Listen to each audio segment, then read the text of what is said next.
ساتھیوں السلام علیکم. پی ایم او میں خوش آمدید.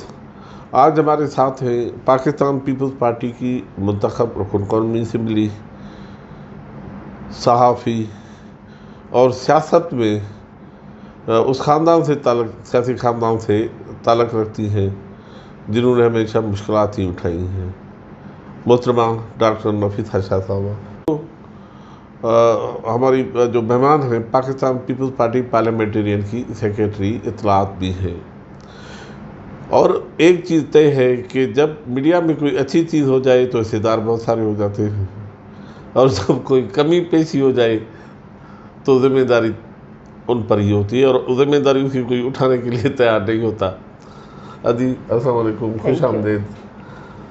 آپ کا تو خاندانی پس منظر کی چیز پہ اپنا ڈھکا چھپا نہیں ہے. تکلیفیں جب آپ کے والد صاحب بابا قائم علی شاہ گرفتار ہوئے تھے پہلی بار، کیا محسوس کیا تھا ہم نے؟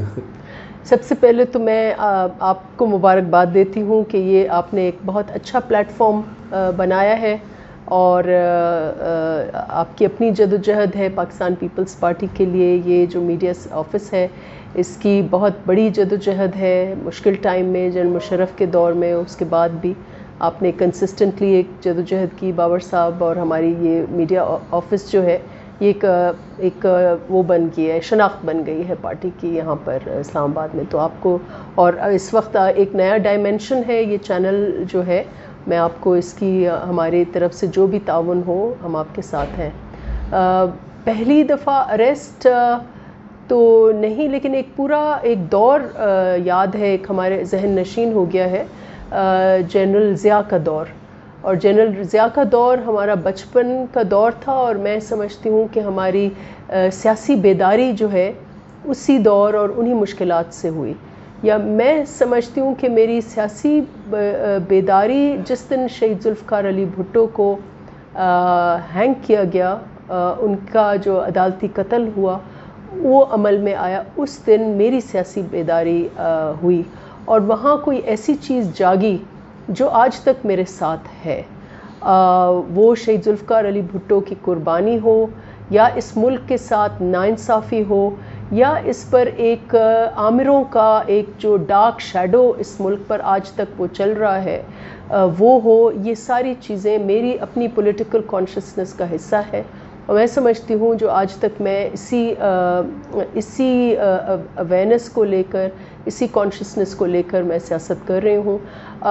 جہاں تک آپ کا سوال ہے پہلی دفعہ بابا اریسٹ ہوئے، تو مجھے یاد ہے کہ وہ جو دور تھا اس میں وچ ہنٹنگ تھی پولیٹیشنز کی، اور میرے والد جو ہیں کافی عرصہ انڈر گراؤنڈ رہے، جیلوں میں بھی رہے لیکن انڈر گراؤنڈ بھی رہے.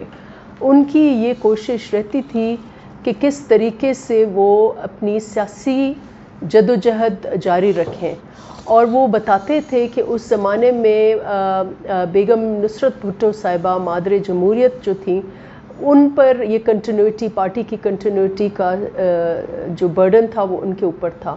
اور میرے والد بتاتے ہیں کہ ان کی یہ پوری کوشش تھی کہ وہ لا انفورسمنٹ ایجنسیز ان کے قریب نہ آئیں، کہ وہ ان کا مقصد یہ تھا کہ ہم پارٹی کو زندہ رکھیں. اور وہ ٹائم تھا جہاں آپ نے دیکھا ہوگا کہ کافی سارے انکلز جو ہیں وہ چھوڑ کے چلے گئے تھے پیپلز پارٹی کو، اور کچھ سین سے، منظر عام سے غائب تھے. لیکن اس ڈارک ٹائم میں میرے والد نے اپنے آپ کو بھی کوشش کیا کہ وہ تھوڑا انڈر گراؤنڈ ہوں، لیکن پارٹی ایکٹیویٹیز، جو جمہوری ایکٹیویٹیز ہیں، جو سہارا ورکرز کو یہ جو کنٹینیوٹی دینی ہے وہ انہوں نے رکھی. اور کئی ساری میٹنگز میں وہ بتاتے ہیں کہ کچھ اکا دکا لوگ ہوتے تھے، ان میں سے وہ بھی ہوتے تھے.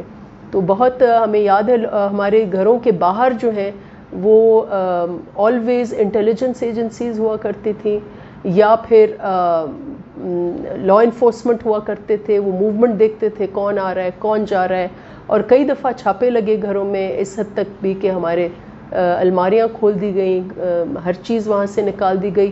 تو کافی وچ ہنٹنگ کا دور رہا. اور جیسے، لیکن وہ ہماری ایک اسٹرینگتھ ہے. میں سمجھتی ہوں ایک نیسیسری حصہ اس وقت ہے ہماری جمہوری پرورش کا. اور جیسے میں نے کہا کہ آج جو ہمارا ڈرائیونگ فورس ہے اس ملک کے لیے جدوجہد کریں, جمہوریت کے لیے جدوجہد کریں, وہ اس زمانے کی جو تربیت تھی یا جو مشکل ٹائم تھا وہ اس کا حصہ ہے. اچھا, تاریخ کہتے ہیں تاریخ اپنے آپ کو دہراتی ہے. تو آپ کے والد صاحب اس کمیٹی میں شامل تھے جنہوں نے 1973 کا آئین بنایا. عبدالحفیظ پیرزادہ کا تو نام ہے نا کہ جی وہ تھے, لیکن ان کے ساتھ باقی بھی تھے, ان میں سید قائم علی شاہ صاحب بھی تھے. پھر آپ خود اس اسمبلی کی ممبر رہیں جنہوں نے 73 کے آئین کو واپس بحال کیا.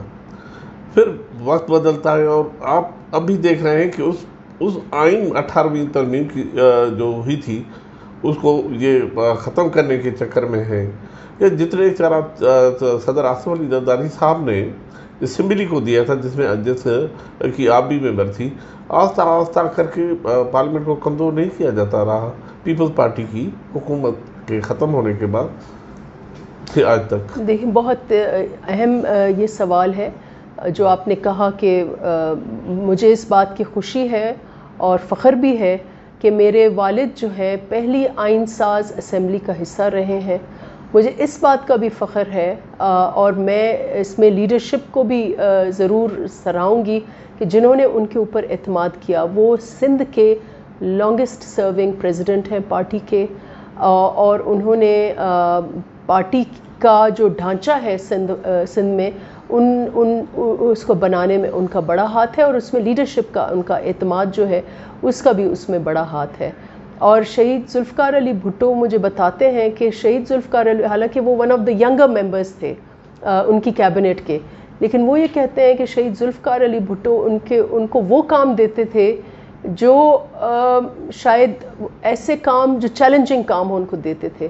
اور وہ مجھے یہ بھی بتاتے ہیں کہ ان کو جو ان کے زرعی ریفارمز کی جو امپلیمنٹیشن ہے, جو لینڈ ریفارمز ہیں, جو بہت ڈیفیکلٹ سبجیکٹ تھا, جو فیوڈل لارڈ سے زمینیں لینی اور پھر غریبوں میں بانٹنی, آج بھی وہ آپ کے پاس ریڈیو پاکستان کی وہ انوگریشن ہے جس میں شہید ذوالفقار علی بھٹو بھی بات کر رہے ہیں, میرے والد بھی بات کر رہے ہیں, اور وہ لینڈ ریفارمز کا پہلا چیپٹر تھا جو انہوں نے وہ عمل میں لے کے آئے.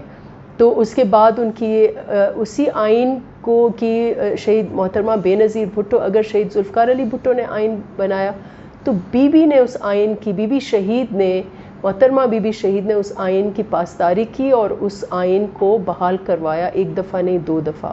اور اس وقت آپ کی بات یہ بالکل صحیح ہے کہ اس آئین کو اس کے اوریجنل فارم میں لے کے آ کے اور اس کو آگے بڑھانے والی جو اسمبلی ہے اس کا میں حصہ تھی. ہاں, مجھے یہ ضرور ریگریٹ ہے کاش میں اس آئین ساز اسمبلی کا بھی, آئین ساز کمیٹی کا بھی حصہ ہوتی, لیکن ہمارے کولیگ رضا ربانی صاحب نے تاریخی کام کیا ہے اور میں سمجھتی ہوں کہ ہم بھی اسی عمل کا انڈائریکٹلی حصہ رہے ہیں. اور اس وقت ایک بہت مشکل ٹائم ہے جمہوریت کے لیے. بظاہر تو جمہوریت ہے لیکن بار بار وار ہو رہے ہیں 18ویں ترمیم کے اوپر اور آئین کے اوپر, جمہوریت کے اوپر, اور ہم لوگ یہاں موجود ہیں. اور چیئرمین بلاول بھٹو زرداری ایک دلیرانہ نڈر طریقے سے ان چیلنجز کا مقابلہ کر رہے ہیں. ہم ان کی ٹیم کا حصہ ہیں, ہم اس کے بازو ہیں, اور اس کے اوپر بھی مجھے فخر ہے کہ اس کی ٹیم میں جو انہوں نے مجھے یہ اسٹرینگتھ دی ہے کہ میں پارٹی کی آواز بنوں, یہ میرے لیے باعث فخر ہے کہ ڈیلی رات کو ٹاک شوز ہوں, پریس کانفرنسز ہوں, اسمبلی میں بات کرنی ہو, اور اس قسم کے شوز ہوں. تو بحیثیت central information secretary Pakistan Peoples Party Parliamentarians, یہ جو مجھے انہوں نے اعزاز دیا ہے میں ان کا شکریہ ادا بھی کروں گی, اور یہ ایک بہت بھاری رسپانسبلٹی بھی ہے. اچھا, ابھی آپ صحافی بھی رہیں, اور اس وقت صحافی رہیں جب بڑا مشکل وقت تھا صحافت پر. اب جب آپ پارٹی کی ترجمان ہیں, پارٹی کی آواز ہیں, تو آج کیسا لگ رہا ہے کہ کس طرح سے صحافت کو کمزور کیا جا رہا ہے؟ دیکھیں, آج مجھے خوشی کی بات یہ ہے کہ آج چیئرمین بلاول بھٹو زرداری, ایک صحافی جس کو اغوا کیا گیا اور اس کو ٹارچر کیا گیا, جو اس نے بتایا ہے اپنے پروگرام میں اس کو سپورٹ کرنے وہ گئے ہیں، اور یہی ہماری پیپلز پارٹی کی ایک میڈیا فریڈمز کے حوالے سے بہت کردار رہا ہے. اور شاید اسی وجہ سے آج فار انسٹنس میں نیوز لائن میں ہوتی تھی، شیری رحمان صاحبہ ہیرلڈ میں ہوتی تھی، تو ادھر ہماری جماعت میں کیونکہ ہماری لیفٹ کی جماعت ہے تو صحافیوں کا ایک ریزوننس ہے. انفارچونیٹلی اوور دا ایئرز ایک نیو لبرل ایجنڈا اور رائٹ ونگ والے کافی گھس آئے ہیں اس میں میڈیا میں بھی، لیکن موسٹلی جو ہے میڈیا میں لیفٹ ونگ کے لوگ ہیں. اور اس وقت جو میڈیا کے ساتھ ناانصافیاں ہو رہی ہیں یہ ایک تسلسل ہے. جیسے میں نے کہا کہ جو انجینئرنگ کا پروجیکٹ ہے، انجینئرنگ کا پروجیکٹ صرف سیاسی انجینئرنگ تک محدود نہیں ہے. انجینئرنگ آپ کی جوڈیشری کی بھی ہو رہی ہے، انجینئرنگ آپ کی میڈیا کی بھی ہو رہی ہے، انجینئرنگ آپ کے پارلیمنٹ کی بھی ہو رہی ہے. اور اس میں آج جو میڈیا کے مالکان ہوں، ورکنگ جرنلسٹ ہوں یا اینکرز ہوں، آپ دیکھیں کہ جو حکومت کی لائن آمروں کی، یہ جو ٹولہ ہے سلیکٹڈ کا، ان کی لائن ٹو نہیں کرتے تو ان کو مائنس کیا جاتا ہے. وہ مائنس پھر ان کا پروگرام نکالا جاتا ہے، وہ مائنس ان کو اغوا کیا جاتا ہے، وہ مائنس ان کو جیلوں میں ڈالا جاتا ہے. تو اس کی سخت سے سخت ہم مذمت کرتے ہیں، اور پاکستان پیپلز پارٹی جو ہے اس مشکل ٹائم میں میڈیا کے ساتھ ہے. ادھی آپ تو دیکھتی ہوں گے کہ جب اب صورتحال جو سیاسی صورتحال ہے تو جتنے بھی ملک کو خوفناک ایشوز کا سامنا کر رہا ہے ملک، جیسے مسنگ پرسن، جیسے کوئی اور معاملہ بھی ہو، تو سوائے چیئرمین بلاول بھٹو زرداری کے آپ کیا دیکھ رہی ہیں کہ لوگ کیوں نہیں بات کر رہے ہیں سوائے بلاول بھٹو صاحب کے؟ باقی سب خاموش ہیں. دیکھیں جو میرا تجربہ ہے یا جیسے میں نے کہا جس دن شہید ذوالفقار علی بھٹو کی شہادت ہوئی اس کے بعد پھر بی بی کی شہادت ہم نے اپنے آنکھوں سے دیکھی، وہ رات میں کبھی بھول نہیں سکتی. تو پیپلز پارٹی ایک واحد جماعت ہے جو جدوجہد کرتی ہے پرنسپلز کے اوپر، اور مین جو ایشو رہا ہے پیپلز پارٹی کا جدوجہد ہے وہ آئین کی بحالی، جمہوری قدروں کی بحالی. اور کوئی جماعت جو ہے کبھی بھی اس نے اس قسم کی طویل جدوجہد یا اس کو سیاسی ڈیپتھ جس کو ہم کہیں وہ اس وقت صرف پیپلز پارٹی میں ہے. اور کیونکہ جو